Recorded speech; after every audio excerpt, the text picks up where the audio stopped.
No último episódio, falamos sobre as implicações de trocar o xarope de alta frutose por açúcar de verdade na Coca-Cola, algo que não traz benefícios práticos e não deixa o refrigerante mais saudável. Outro movimento que está acontecendo nos Estados Unidos é a substituição de corantes artificiais por naturais nos alimentos industrializados. Pois é, depois do açúcar de verdade, agora é a vez do corante de verdade. Mas o que essas medidas significam na prática? Será que banir os corantes vai realmente deixar esse tipo de alimento mais saudável?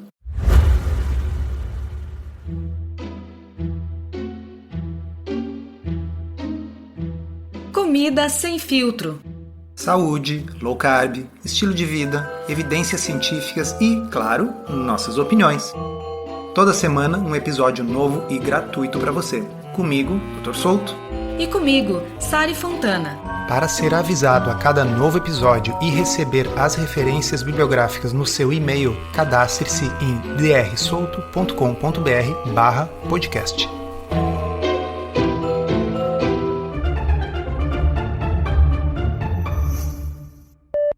Para quem não está por dentro desse assunto, a proposta de banir os corantes artificiais é baseada em preocupações com a saúde pública, principalmente em crianças, porque existem alguns estudos que associam certos tipos de corantes a possíveis efeitos adversos, como hiperatividade e déficit de atenção. Existe um grande número de estudos pequenos e metodologicamente problemáticos, mas existe um grande ensaio clínico randomizado de 2007 que realmente teve uma metodologia muito boa, na qual crianças foram expostas a sucos sem corantes e com corantes em diferentes doses, e foram avaliadas quanto a sintomas de hiperatividade pelos pais, pelos professores e por profissionais treinados do estudo, e tudo isso foi combinado num score. E nesse estudo se observou uma pequena diferença estatisticamente significativa, sugerindo um aumento do score de hiperatividade nas crianças expostas aos corantes. Agora, aqui a gente vai ter que entrar em alguma filigrana de estatística, mas não se preocupem que vai ser rápido e indolor. Quando a gente tem várias coisas sendo medidas de várias formas em um estudo, às vezes alguma delas pode dar uma diferença estatisticamente significativa por puro acaso. E normalmente, quando a gente está testando alguma coisa que faz mal para a saúde, existe uma curva dose-resposta, que significa simplesmente que se você consumir bastante daquilo, vai ser pior do que se você consumir um pouco. E nesse estudo, no grupo das crianças na faixa dos 3 anos, o consumo dos corantes provocou um pequeno aumento nesse score, mas apenas na dose mais baixa e não na dose mais alta. Isso é um grande sinal de alerta de que talvez tenha sido um achado casual, até porque a diferença foi muito pequena. Não é uma diferença clinicamente significativa, não é algo que dê para perceber a diferença de score entre os dois grupos. Ela só é numericamente diferente e somente no grupo que tomou menos corante e não no que tomou mais. Já no grupo das crianças de 8 a 9 anos, foi o contrário. Só os que tomaram mais tiveram uma pequena diferença, os que tomaram menos não tiveram. Então, o resumo desse, que é o único grande estudo bem feito sobre o assunto, é que pode ser que haja um pequeno efeito. Veja, longe de mim aqui querer defender esses aditivos, é mais para chamar atenção, porque às vezes o assunto é tratado como se houvesse prova definitiva de que esses aditivos são a principal causa da hiperatividade e do déficit de atenção em crianças. Também vale ressaltar que existe uma espécie de experimento natural, que é o seguinte: nenhum outro país é tão liberal no uso desses corantes sintéticos como os Estados Unidos. Em contraste, a Austrália, por exemplo, não permite praticamente nenhum desses corantes desde sempre. E a incidência de déficit de atenção e hiperatividade em crianças na Austrália e nos Estados Unidos é praticamente a mesma. É verdade que a maioria desses alimentos que são cheios de corantes não são nada saudáveis, né? A gente pode pensar em balas, confeitos, salgadinhos, todas aquelas coisas que o pessoal consome no Halloween, né?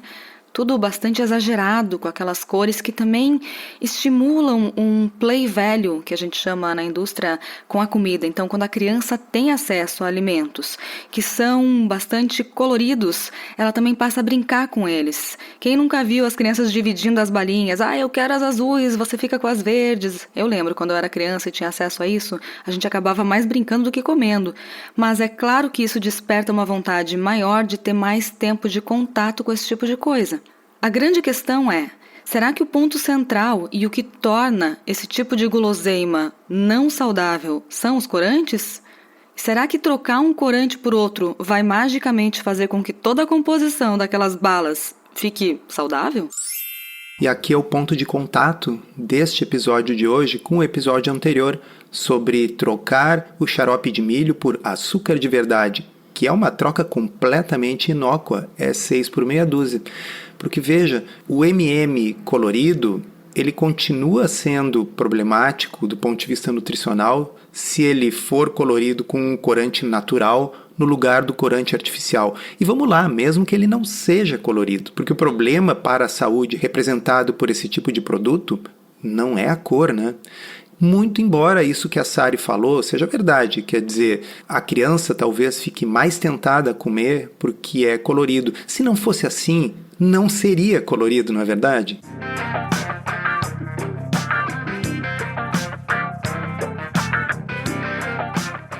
Agora, pensando aqui com a minha cabeça de cientista de alimentos, de quem trabalhou na indústria e teve contato com formulações usando corantes naturais e artificiais, é uma situação complicada substituir um pelo outro. A indústria não usa os corantes artificiais por acaso. Eles são muito mais estáveis, eles duram mais tempo, eles têm cores mais bonitas, mais vibrantes, são muito mais fáceis de se trabalhar. Os corantes naturais, eles não ficam tão bonitos com o passar do tempo. Eles são mais sensíveis à luz, ao oxigênio, ao calor, ao pH e à interação com outros componentes do alimento. E aí uma coisa que me ocorre é que se forem retirados ou substituídos os artificiais por naturais, que é uma coisa que pode acontecer, não em todas as cores, mas em algumas cores, vai ser necessária a adição de outros compostos para melhorar essa estabilidade. A indústria não vai permitir que um alimento passe a ter uma alteração de cor ao longo do tempo. Então, para quem tem medo dos aditivos, do excesso de aditivos, será que isso não vai causar um outro problema? Porque você vai tirar um corante artificial e vai adicionar o quê? 3 ou 4 antioxidantes para permitir que um corante natural seja estável no produto? Se vocês querem ter uma ideia do que a Sari acabou de falar, veja o que acontece com a cor do abacate se você deixar ele na geladeira e for olhar no dia seguinte. Ou mesmo uma maçã, se você cortar e deixar exposta ao ar. Em poucos minutos ela vai ficar marrom, com uma cor esquisita, desagradável. E aí tem uma outra questão que eu vejo como uma consequência imediata desse tipo de banimento. Certamente vão surgir, como já existem alguns, produtos com alegações de sem corantes artificiais. E isso potencializa o apelo ao saudável, aquela crença de que tudo que é natural é melhor. E aí o consumidor pode passar a acreditar que esses alimentos que estão rotulados como naturais ou com corantes naturais agora passaram a ser saudáveis, sendo que eles podem continuar sendo cheios de açúcar, de gorduras e com aquele perfil nutricional nada positivo. Deixa eu dar um exemplo para vocês. Toda pessoa de bom senso concorda que consumir menos MMs seria uma coisa melhor para a sua saúde. Porém, se você usa como alegação de que o problema do MM são os corantes artificiais, e se surgir uma versão de MMs com corantes naturais, agora coloridos com espinafre, beterraba, cenoura, hibisco, vocês podem imaginar que se o objetivo era que as pessoas comessem menos disso, o tiro pode sair pela culatra, porque quem olhar agora sem corantes artificiais, colorido com cenoura, beterraba e hibisco, vai pensar, nossa, agora eu posso comprar, porque agora é saudável. Ou quem sabe até comer o dobro, né? É a mesma falácia de agora eu posso tomar a Coca-Cola, porque ela não é mais com xarope de milho de alta frutose. E veja, mesmo que a gente entenda que o ideal é diminuir ou evitar o consumo de ultraprocessados, poderia haver uma política de melhorar os ultraprocessados. Por exemplo, estimular os refrigerantes sem açúcar no lugar dos refrigerantes açucarados seria muito melhor do que trocar o açúcar de milho pelo açúcar de cana. Ou melhor, até sugerir que outras bebidas possam ser consumidas ao invés dos refrigerantes. Não, com certeza, o objetivo principal é não consumi-los.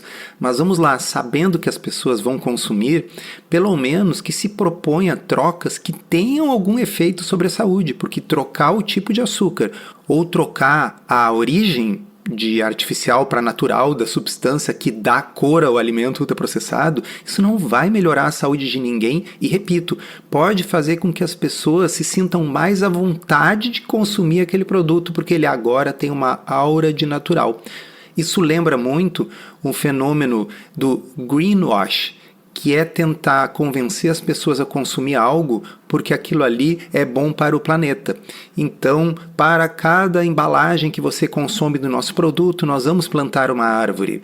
Ou a embalagem da nossa bebida ultraprocessada fluorescente é feita de PVC 100% reciclado. Eu acho ótimo que seja reciclado. E eu acho ótimo que se plante árvores. Vocês percebem que isso é uma estratégia de marketing tanto quanto essa história de substituir corante artificial por corante natural ou açúcar de milho por açúcar de cana. É 6 por meia dúzia, pessoal. A intenção é realmente boa, mas eu acho que essas consequências estão sendo ignoradas e, no fim das contas, está distraindo a atenção do que realmente importa. Eu gosto muito de podcast, mas o que eu gosto mesmo é de escrever. Para conciliar esse hábito que demanda tempo com a minha vida profissional, eu criei a área de membros do meu blog. Nela tem conteúdo novo toda semana, além da interação com os leitores nos comentários. Se você se interessa por alimentação, estilo de vida e novidades científicas nessa área, considere assinar a área de membros. São apenas R$ 35 mensais e você pode cancelar quando quiser. Uma das coisas mais lamentáveis foi aquela fotografia do secretário de saúde dos Estados Unidos, o RFK Jr., com um lanche de fast food na sua frente, uma porção grande de batatas fritas, orgulhosamente dizendo que agora elas não eram fritas em óleo vegetal, eram fritas em banha. Pessoal, eu vejo isso como um estímulo ao consumo de batata frita. E a batata frita, desculpa, o problema da batata frita não é o óleo em que ela é frita, o problema é que ela é hiperpalatável, é que ela tem uma tonelada de calorias e que a batata frita normalmente não é consumida sozinha, né? Ela vem com refrigerante, que agora vai ser com açúcar de verdade, vem com o milkshake, que agora não terá corantes artificiais. Vocês percebem o quão ruim pode ser essa mensagem e a oportunidade que está sendo perdida de realmente estimular o menor consumo de alimentos ultraprocessados? E, novamente, vou sugerir, quem sabe, legislação no sentido de tornar os ultraprocessados menos lesivos, o que significa, por exemplo, ter menos açúcar, né? E não trocar o açúcar de uma planta pelo de outra. Embora essas medidas tragam implicações para a indústria, porque sim, não é simples substituir um tipo de corante por outro, exige estudo, exige reformulação, talvez investimentos nas fábricas, porque o tempo de armazenamento desses corantes também é diferente, implicações em rotulagem, uma série de coisas, né? Mas a indústria sempre se adapta. E, de certa forma, isso pode até trazer oportunidades, como a gente estava dizendo, né? Então, eu vejo que, rapidamente, esses produtos vão dominar as prateleiras. Sem corantes artificiais, agora enriquecidos com vitaminas.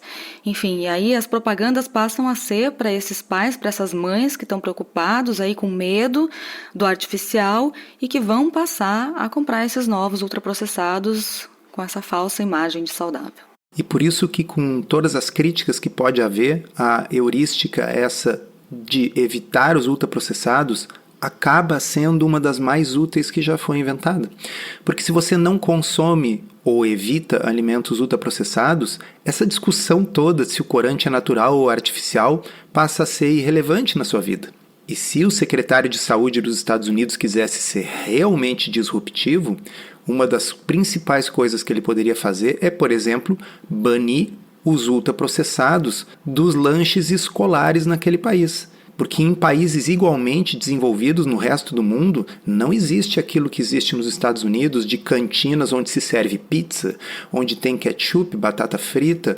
As crianças lá não podem tomar leite integral porque a gordura saturada é proibida pelas diretrizes, mas elas podem tomar leite desnatado, achocolatado com açúcar. Açúcar que agora será açúcar de verdade, de cana.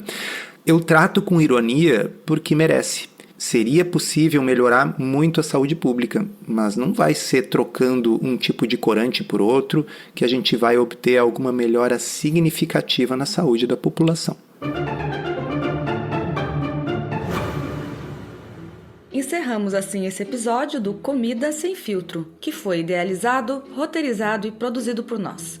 Se você gostou, divulgue para os seus amigos e inscreva-se na sua plataforma preferida para não perder nenhum episódio. As informações contidas neste podcast são apenas para fins informativos e podem não ser apropriadas ou aplicáveis às suas circunstâncias individuais. Este podcast não fornece aconselhamento médico ou profissional e não substitui a consulta com um médico e ou nutricionista. Não use este podcast para diagnóstico ou tratamento médico. Qualquer sugestão é apenas uma recomendação geral, que não é específica para qualquer pessoa ou doença em particular.